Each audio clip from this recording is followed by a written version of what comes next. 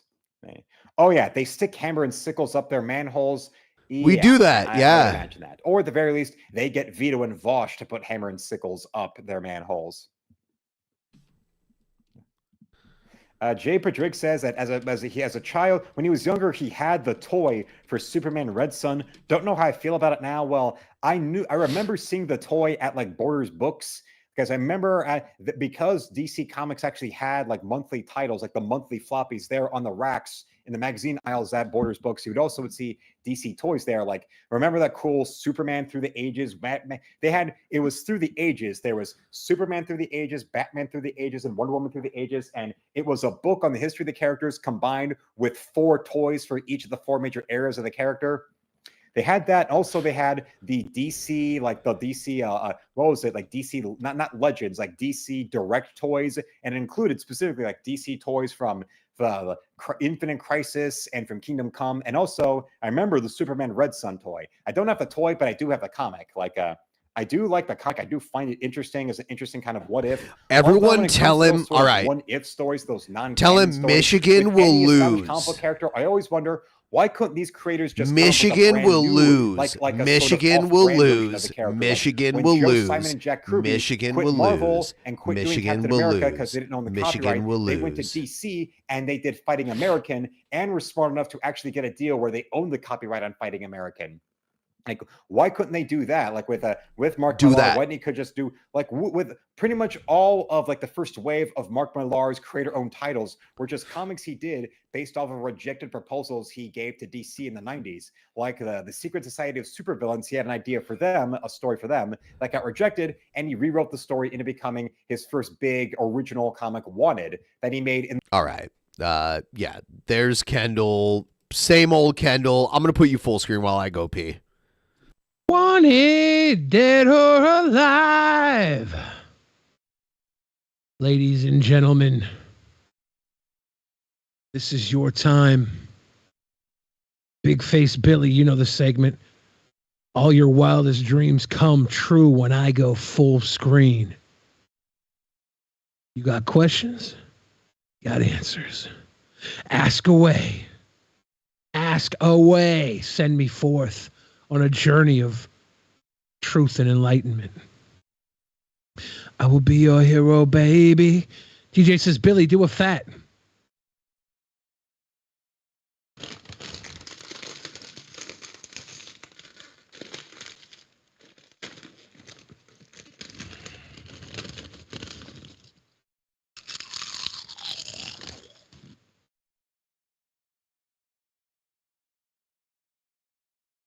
You got it, dude.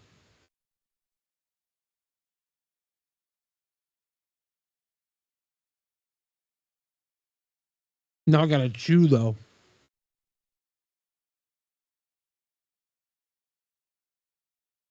I have not seen Thanksgiving yet. I thought about going to see it. I'm not a huge fan of horror films, but I might go. I have a studio session tomorrow, so I'll probably be writing tonight. Danko says, when's the album coming out? Not exactly sure. I'm about halfway through recording the album. I've been recording for about a month and a half, 2 months maybe. I figure it'll probably be early 2024. You guys can check out a new song over on my Patreon if you like. Hidden behind a paywall, though. Probably should upload a new one to that. I like to get feedback from the people who love me the most.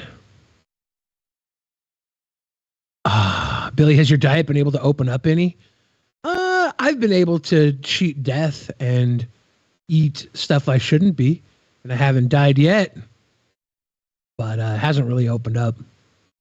These are unsalted potato chips that I picked up at the grocery outlet for $1.49 a bag. What a deal!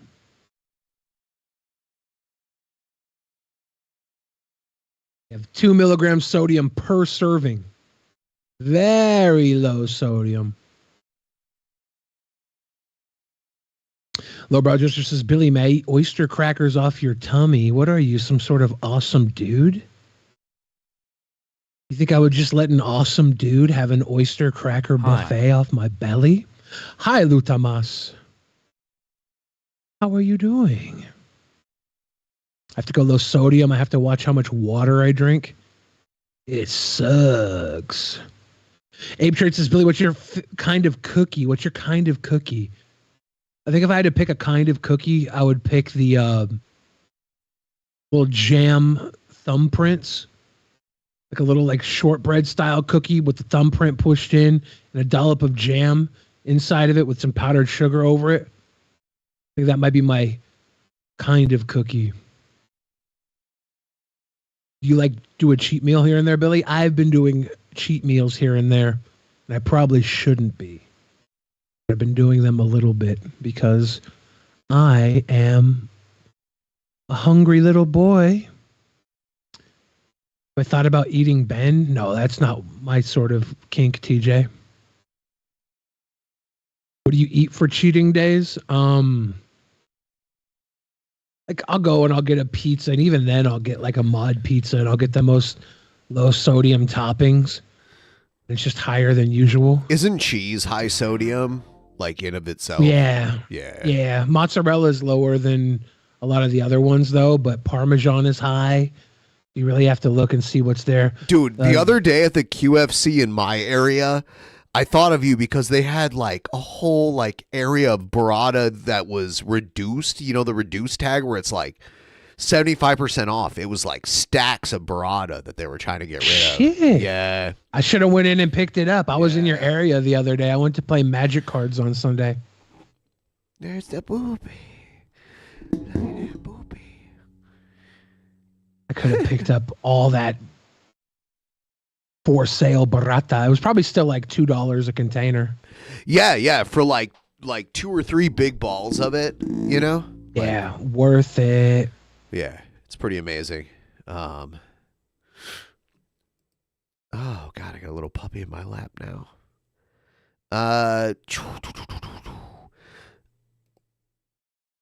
Yeah, let's do this. We have to. This is the most ridiculous American ceremony that our government does, which is like they don't need to make it into a ceremony, but for some reason it's a thing. I'd have to look up to when it was first started, but here it is. The U.S. president pardons turkeys and lets them like live their like natural lives on like a weird presidential turkey farm. Did you know about this? Only one a year, right? I think it's 2, but I don't know. Okay. Let's see. All right, so now that Halloween is over, the holiday season is coming up pretty quickly. When it comes to I do like her weird like red leather dress. That's the pretty dinner cool. table, the turkey is expected to be more affordable this year. That is according to a Wells Fargo report that just came out today. Mary Jo Ola reports on what you can expect to spend and how you can help others. There's snow on the ground and it's November. Some shoppers already have turkey on their mind. And Actually, the pardoning is my next video. This is actually a weird thing. In a world where everything's more expensive, turkey is actually less expensive than it was the last few years. My bad. I kind of so getting their shopping lists ready. Is turkey on your list? Oh, yeah. Turkey. Oh, hell yeah. It's always on my list. For Monty Dupree, the turkey is Monty Dupree. Oh, hell yeah. Monty Dupree. It's a must at Thanksgiving. We met at Bunzel's Meat Market where he picked up lunch. Monty Dupree. I love it. This is our turkey. Oh, you do have turkey, mashed potatoes. Hey, get an early start. The phone's ringing a lot. A lot of people are placing their orders for fresh turkeys or turkey dinners. This season, the Wells Fargo Agri-Food Institute reports turkeys will cost shoppers 9% less, which may offset increasing prices on things like canned cranberry. I don't know. That's not more. That's not a silver lining. All right. It's like, oh, the main course is maybe 10% less, but everything else is 60% more? No. A lot of these stores are giving turkeys away at cost because they want you to come in and buy them so that you pay for all this other shit in there. Amazon marked up. Amazon had this crazy deal. The Amazon grocery stores in Seattle, they were giving away a turkey at 35 cents a pound, but you had to buy $50 or more worth of groceries on top of that to get that price. Yeah. So, yeah. Consumers can expect to pay almost 60% more on that than last year. I don't care about price. When you want something, you're going to pay for it. Bunzel's only sells fresh, all-natural, and free-range turkey raised locally. They say their prices have stayed the same for a few years now, helping customers know you want that crispy-ass skin on the outside. what to expect. And with inflation, they're happy to see that it's not going up or anything like that. Yeah, the turkey didn't go up. Everything else went up. This is bait and switch. Glad to see the turkey didn't go up when the cranberry is 60% higher. This is literal bait and switch. It's like, yeah, buy $50 worth of groceries, which is like nothing, and then we'll give you a turkey for 30 cents a pound. You know, like, and I saw some crazy butterball turkeys that were like 40 pounds. I saw like a 40-pound turkey the other day. Like, that's insane. That we're staying the same, and we're trying our best. Shoppers could use their savings to tap into the giving spirit. The Hunger Task Force and Zern LK Water Solutions. In the If they show the raw dog prices, it'll be killer if the number for turkey's price is still higher, but the offset for the USD's buying power still makes it cheaper. Look at the guy in the fucking turkey outfit. This is ridiculous. What is this video? Is this a cringe rap? It might be. Launched this month's Turkey Ticker Challenge for the 13th year. The program provides turkeys to families in need. We are matching every turkey that's donated to the Hunger Task Force 1-to-1. We're hoping to do between 2,000 and 4,000 turkeys. So it's a lot of families and a lot of turkeys. So the more generous people are, the better. You can drop off a frozen turkey to the Hunger Task Force location in West Milwaukee or make a $15 donation at their website. It ain't always about thinking about yourself. So anytime that God is... Dude, Monty is right. It's not always just about think about yourself. Yeah, you know what? Monty's got it right here. Monty Dupree, he's got double zipper Monty collars. He knows Dupree. his shit. I wonder if he's got a SoundCloud rap page. What are the odds? Monty Dupree. He might. Bless you with more. It's very important to give back. No matter That what butternut squash. food prices are doing, Whoa. giving is Did always you see his in name? season. Go back. Hold on. All right. What? Did they Go back spell like it wrong 2 or seconds. something? I don't think his name is Monty. They said he was Monty Dupree. Okay, right here. When it comes up. So anytime that God has blessed you with more, it's very important to give back. Right. No matter what. Here. Marty? Is he Marty? So he's Marty like Dupree. he's like a weird spelling of Marty. Marty, right? Marty. Marty Dupree. It's not Monty Dupree. What food prices are Monty doing, nuts. giving My is poor little always in puppy season. here. Mary Jola, TMJ4 News. All right, Mary Jo, thank you. You can also find more information on the Hunger Task Force's Turkey Think the anchor Ticker will ask if he had Challenge relations and with how both to of his donate by parents? going to TMJ4. Ma D is short for mom and dad. 'cause he had relations with D both of his parents. Mom D. Doctor asked me if I said I need a backiotomy.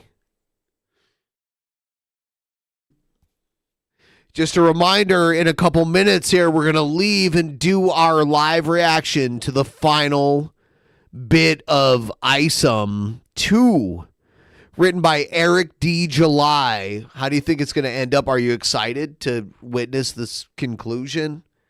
He's going to hell, isn't he? Well, I mean, yeah, and he's got the Jesus dick power to take him through hell, right? Thick.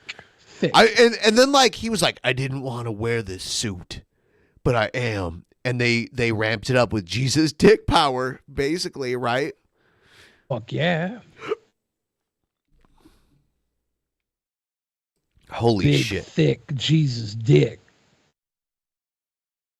Dude, I wanted to bring this up because this blows my mind, because when I think of, like, the age range of people who get scammed, I would think my parents' generation, because they're the older generation now, and they didn't grow up with the internet, so they're more likely to get scammed, right? Because there's a new study that says Gen Z, the generation that objectively grew up with the internet and all the scams on it, is the most scammed generation right now. And here's a news report about it. I guess we'll check it out. Young adults are losing we more never money found to the turkey getting let go.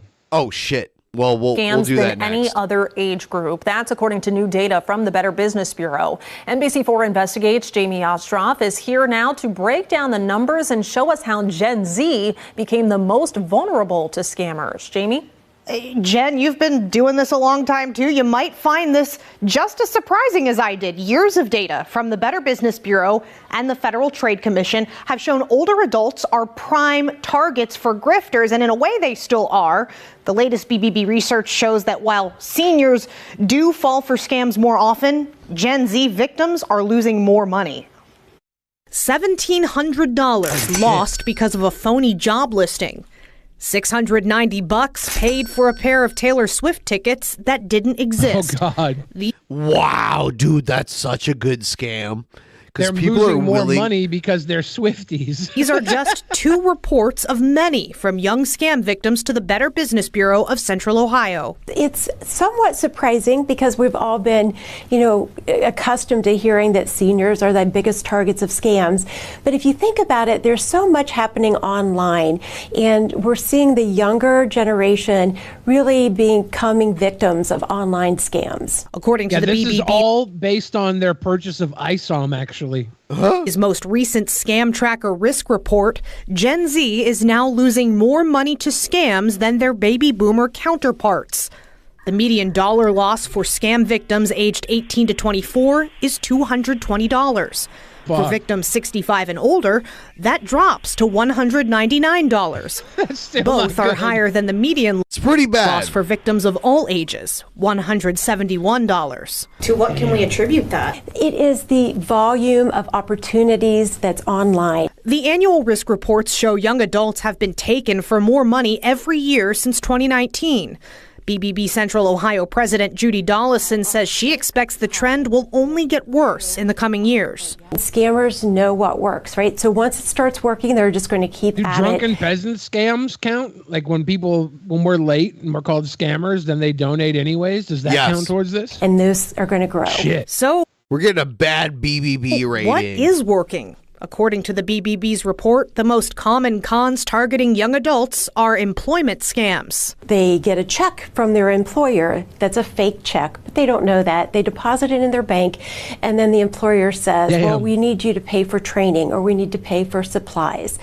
So they order the supplies through the vendor that the employer gives them. Turns out the original check was fake, and they're out all the money that they've paid for the supplies. Other frequent frauds include online purchase, cryptocurrency, and home rental scams. Thankfully, Dollison says you can avoid becoming a victim. Always resist the pressure to act urgently. Take your time, do your research, and if something sounds too good to be true, it usually is, and that should be a big red flag. By the way, everybody watching right now, hit me up for a new job opportunity.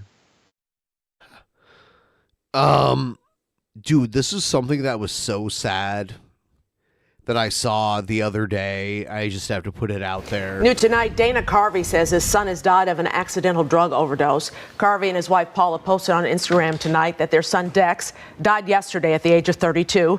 He also a comedian. Carvey wrote that his son is extremely talented and he loved his life. Carvey also sent along his thoughts to anyone struggling with Dana addiction. Carvey was one of my favorite improv comedians of his time. And it's He's great. Impressionist. Like, I know you don't like impressionists, but like his was the funny thing about his impressions was like he made them as caricatures. He didn't try to make them as perfect. Yeah, he did less impression and more character work. Yes. So yeah. I always liked his work. His Master of Disguise movie. Yep. It shows his characters and everything. Which didn't do well, by the way. But Yeah, but it was fun. He's good. It was probably not going to do that well. He was kind of at the end of his. he Saturday did that Night Live movie run. He wasn't really Clean part of that Slate. anymore. He did that movie Clean Slate, which was kind of cool, where he had like I don't know if I've seen amnesia. People joke that was like someone saw that and decided to write the movie Memento because of it. Because it's kind of the same thing, but it's like a romantic comedy with Dana Carvey. Funny. Yeah, and Memento, it's like a thriller, like mystery kind of thing. So, yeah. Was 50 First Dates anything like Clean Slate? It wasn't. No. When you say anything like, yes, like remotely like it. It was he was like a detective that had like a brain injury and like kept forgetting the day before. So it was kind of like Memento in a way.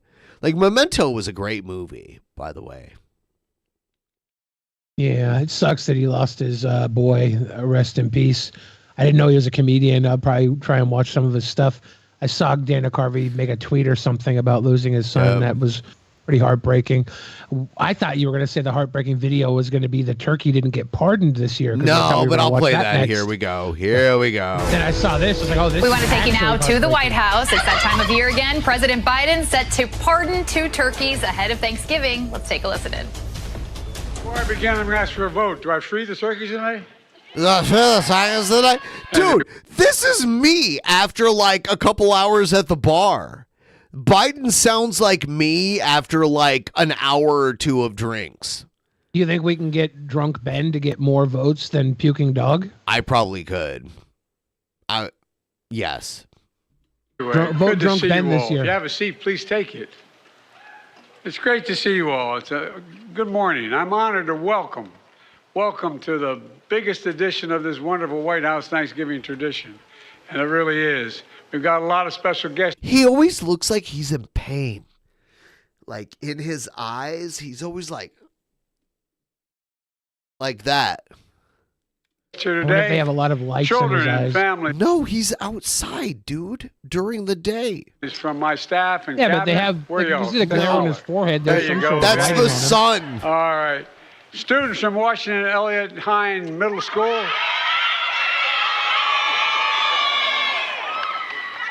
He loves them middle school kids. Well, thank you very much. Jill and I met them during the back-to-school visit. I'm glad you remembered us. Thank He you. does look like Jeff Dunham's puppet. I remember. I remember. I swear I do. And Future Farmers America. Leaders of 4-H councils and leaders across the agriculture community. I just want you to know, everyone here, we're excited.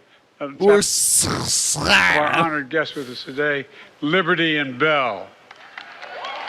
This is their day.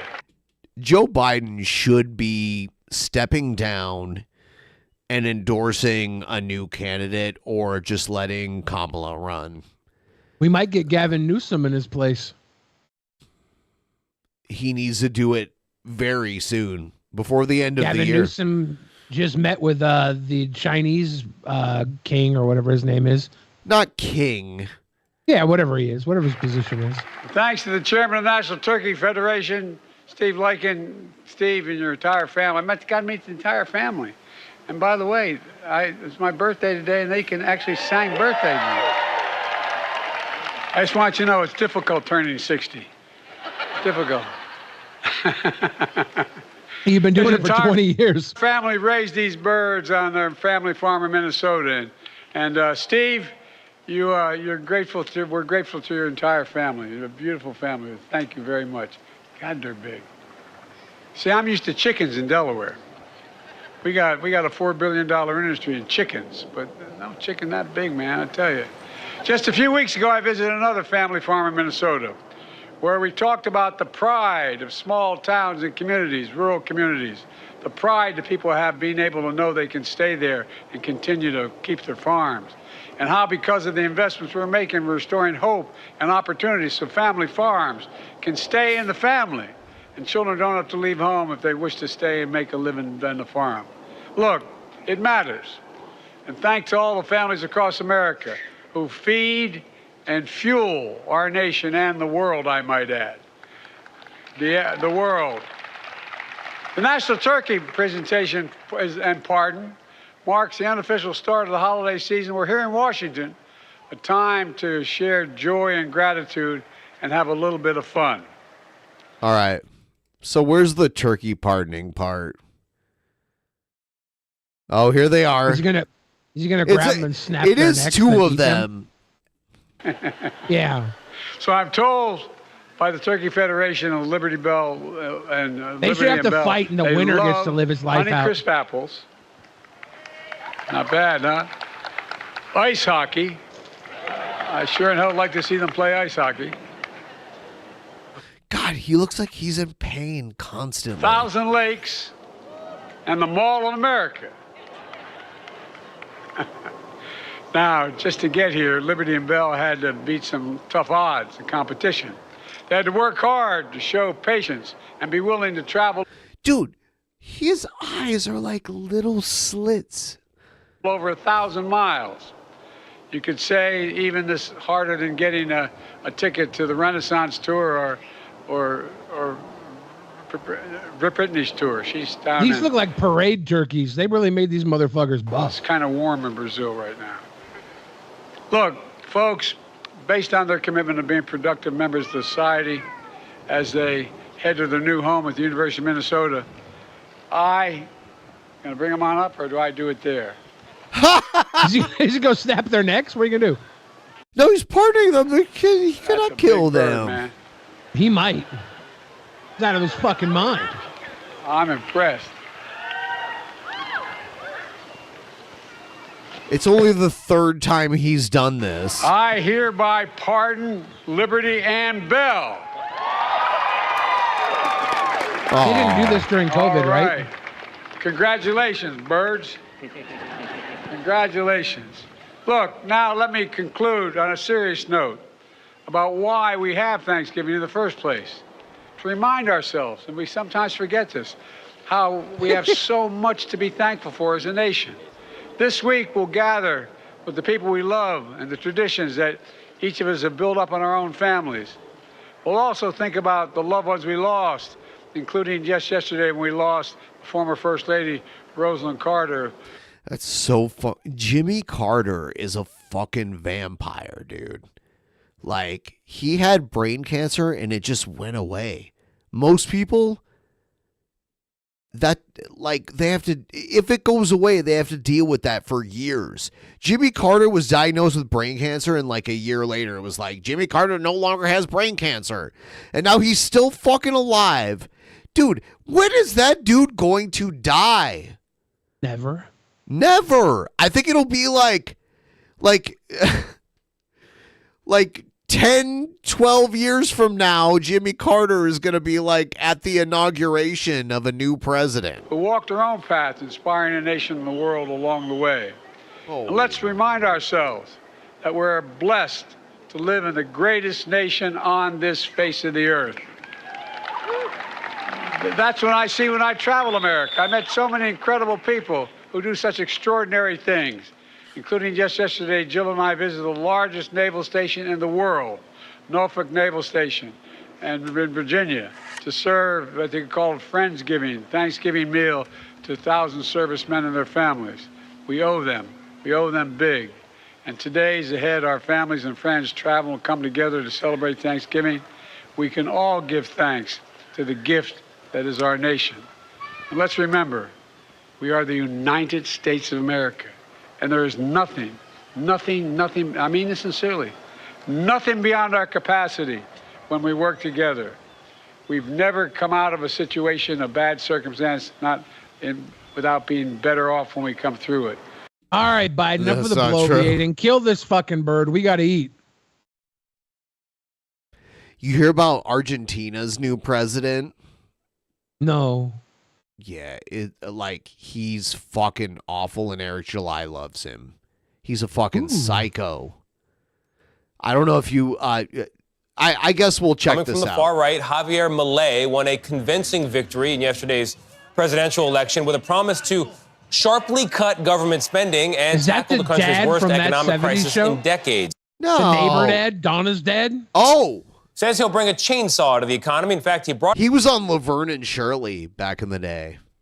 A chainsaw to many of his campaign rallies as a prop. Also, he cloned his dog. That's what he's known for. Ed O'Keefe has this very strange story. That's what he's known for. He cloned his massive dog. Political shakeup. He's got a punk rock inauguration. All right. In Argentina. Javier Milei, far-right economist and television personality. Joined the political fray just 3 years ago. Now he's in charge of the third largest economy in Latin America as it teeters on the edge of disaster. Porque hoy comienza la reconstrucción de Argentina. Milei rode to power on a wave of popular discontent over a stagnating economy. He looks like the Darth Vader version of Colonel Sanders. 40% poverty rate. Figure looking good. Nearing 150%. This woman says she supports Milei because she's looking for change in Argentina, a country she says has been suffering from years of decadence. He became known for his unorthodox showmanship during the campaign. Look at him. Wielding Look at his chainsaw. Symbolizes war on government spending, threatening vital public services. He's part Boglum, right? And printing a picture of a U.S. dollar bill with his face on it. Part of a widely criticized campaign to use the U.S. dollar as Argentina's currency. Wow. Yeah, there are other countries that use U.S. dollars as their currency. It's crazy. The self-described anarcho-capitalist has also advocated for eliminating the country's central bank. Milei's controversial tirades against the political class have drawn Cobra Commander says it's like if a lolcow was your POTUS. Yeah. I'm so glad America has never experienced that. Oh, we have. Since to neighbor Brazil's former President Jair Bolsonaro, as well as former President Donald Trump, who sent congratulations to Milei on Truth Social, saying he will make Argentina great again. For CBS Mornings, I'm Ed O'Keefe. Here's a little more on this. Al zurdo de mierda no le podés dar ni un milímetro. Pero ¿me podés definir zurdo de mierda? Que no Todos lo los que, entiendo. digamos, los colectivistas, los que ponen, digamos, o sea, esa idea... A ver, ¿Por qué le pones de mierda, digamos? Porque son una mierda. O sea, vos me pero, estás- no, pero pero es que eso si es pensás, pero si pensás distinto te van a aniquilar. For those of you Ese es watching el without punto. dubs, he's saying the leftists are shit. If you give them an inch, they take a mile. Es decir, vos al zurdo no le podés dar un milímetro, porque le das un milímetro y lo toma para destrozarte. They Es will decir, use it usa, to digamos, o sea, vos destroy no podés negociar con el zurdo. No Can't se negotiate negocia. with leftards. No You se don't negocia con negotiate esa with mierda, no trash se 'cause negocia they porque will te van a end you. llevar puesto. Y como estamos siendo tan mejores que ellos, como Since los we're so estamos much better aplastando than en la them, batalla the far cultural, right, los estamos we're pasando defeating de them in arriba, the porque no solo le culture ganamos en lo wars. Have you productivo, seen the somos Marvels? It superiores failed. moralmente, We're somos morally superiores superior. éticamente, We're somos aesthetically mejores en todo. superior. Y les We have better duele, hair than les Onision. duele. And it triggers Entonces, como them. no pueden pelear con las herramientas They legítimas, can't beat our se arguments and se ideas apalancan en el peacefully. aparato They use represivo our del Estado, repressive apparatus of the state to try to destroy para us. hacernos With mierda. Y taxpayer aún así money to no influence. pueden, And yet no they're still pueden. Tuvieron losing. que bajar la nota. Tuvieron que ¡Nota! bajar la nota. ¿Me entendés? Que están You understand? perdiendo. They're Están losing, my desesperados. precious. Están perdiendo They're la batalla desperate. cultural. Los Shit zurdos de leftists are mierda, losing por the primera cultural vez, war. se ven For the Check first this time out. ever, leftards are cornered. Check this Y'all out. know I had to do a video on this. Y'all know I had to. Argentina just got its libertarian president. We've talked about Javier a little bit. Make no mistake, this man's a libertarian as far as what he advocates and what he campaigned on. Not like a little libertarian, like just paying lip service, trying to like sneak his way in. This man led with libertarianism, and he repped it unapologetically. In our lifetimes, this is probably the only libertarian leader of a country that we have. Okay. Gay. Big Did he say gay? Shout out to all the I think he said Argentinians okay, out there. I got but- long-time fans that have been, definitely know me back when that's all I really did for a while. There was political commentary, and the music and stuff. Met up with a lot of Argentinian and South American libertarians. Shout out to y'all, because I know y'all are stoked right now. But America should be ashamed of them damn selves, because you didn't get the libertarian. In fact, anytime there is a candidate that runs for like president that like leads with their libertarianism, you best believe there's going to be some chicken shit conservatives, right, who claim to value liberty so much that will instead say that this is just not realistic. And then you say because it's not realistic, we have to go with some socialism like. So he's like, we could have this psycho as our president, but you're too afraid to. If only he was born in the United States and could run. Why don't you run, Eric? Argentina got a libertarian He can get this president comic before book you did. Business to write itself, he will run. We'll see how libertarian he is once he starts making decisions. To let you know, culturally, you got a lot to do. Now, look, I hope this man, the country succeeds. He follows through with his libertarian principles. Hopefully, the CIA doesn't do CIA things. We know those types of shenanigans. But America should be ashamed of themselves. Best believe every time. Y'all know I've been covering this stuff for a very long time. You didn't want Ron Paul twice. You had an opportunity. Instead, you wanted John McCain and Mitt Romney. It's more realistic, right? It's more realistic, right? It's more digestible, right? You need someone a little more moderate. Meanwhile, the country continues to move further to leftism. People ain't gonna be happy when Milei turns the Argentina peso to the dollar and becomes another U.S. satellite puppet state and will depend almost strictly on the U.S. That's one thing Argentina hate is depending on others' countries. You're right. When you change your currency in your country to a currency that's not printed and regulated within your own country, you're at the mercy of outside forces. That's a terrible idea. And you always making concessions. Leftists make no concessions, and you always making concessions with economic but leftists. They do say if you can't beat them, join them, and this will probably make things a little better. Being at the mercy Argentina of America was never trying to beat us. No, end of the gun.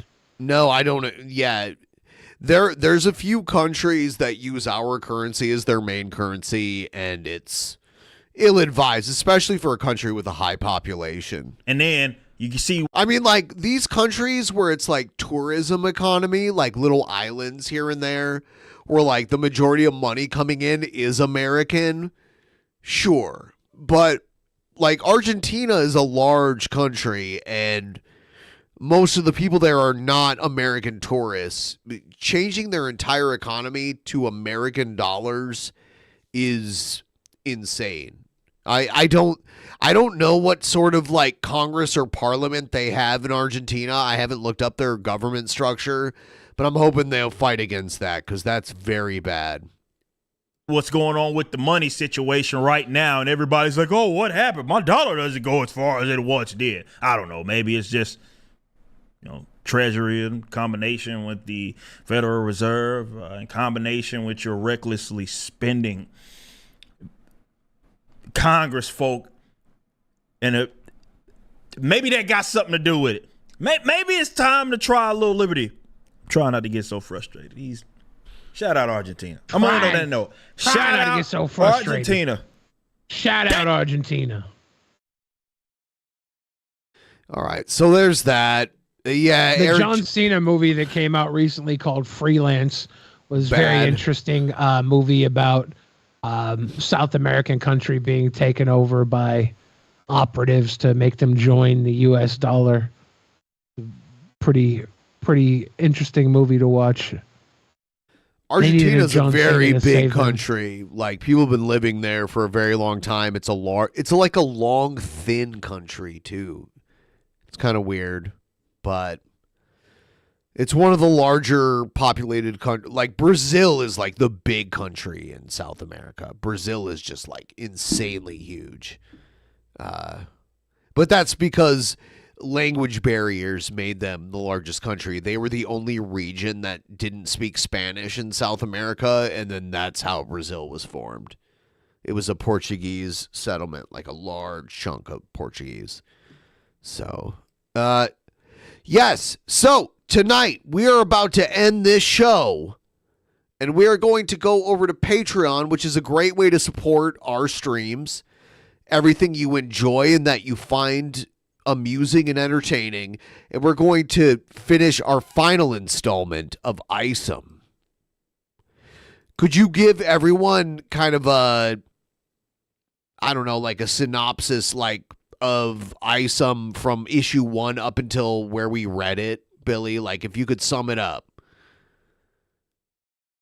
Isom quit being a superhero because of some bad shit. We didn't know what that bad shit was. But his auntie's church-going mama's neighbor said her granddaughter was kidnapped by the evil Darren. And he went to Darren's headquarters to get that girl back. But on the way, he was disrespected, so he no longer cared about that girl's well-being. He cared about his smudged puma. He went after Darren. And in the second magazine, Darren got randomly de-escalated from his position, and new people were put in. But they don't even matter because now he's fighting some sort of demons that are coming after him because that crazy thing that happened to him that made him quit being a superhero happened at the hands of a demon except. Oh my goodness. Everyone, he's going to hell, boys. Sign up. $10. We do the post show several times per month. Sign up right there. The link is right there. And you're going to get 2 other private shows tonight. Or not tonight, but this month. Before the end of the month. Sign up. We would appreciate it. What about Goodying, Billy? What people are asking you, how you feel about Goodying? Goodying is a subscription-based service of protection. Subscribe now. Eric July is just trying to corner every facet of his libertarian love affair with this comic book. He's got subscription services. He's got business ownership and farming. Isn't it weird that Goodying is also like a very Germanic looking man? Like a very like blonde-haired, blue-eyed, looking like Northern European kind of guy. Why is that funny? I don't know. He comes and fixes everything. He's the white savior subscription service? Yes. That's what I got from it. It could be me, but... Well, yeah. Eric July is very much writing this comic book to see Isom get the respect he finally deserves. We had an He's amazing not getting night. It, he's trying. We had an amazing night. Everyone, thank you for helping us get to 45% of the goal. We will see you all tomorrow because we're doubling it up for everyone. Have a great night. If you're not following us to Patreon, if not, please do so. It helps the show tremendously. We are going there right now. Have a good night.